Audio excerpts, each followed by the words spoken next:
Target ng pamahalaan na maipatupad sa susunod na taon ang mga waste-to-energy program na makakatulong sa problema sa basura at pagbaha.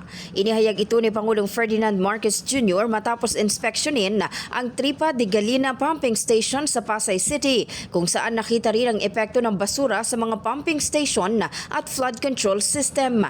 Ayon sa Pangulo, nagsimula na ang Department of Energy sa auction para sa waste-to-energy project at maaari itong maisakatuparan sa 2027 kung magiging available ang financing.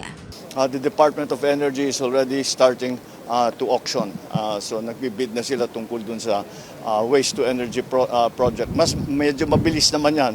At yung waste-to-energy, it should be, as long as the financing is fixed and is available, I think we will be able to put those into action by next year. Sa ilalim ng special auction round ng DOE para sa waste-to-energy projects, nakalaan ang 230 megawatts para sa thermal combustion technology. Layunin ng waste-to-energy program na mapakinabangan ang bahagi ng basurang hindi na maaaring i-recycle o i-compost sa halip na tuluyang mapunta sa landfill. Samantala, patuloy ring pinuproseso ng pamahalaan ang mga nakukolektang basura, kabilang ang paggawa ng compost mula sa organic waste. Ayon sa Presidente, kailangan matugunan ang problema sa inorganic waste na napupunta sa mga drainage at pumping system at nakakaapekto sa daloy ng tubig baha.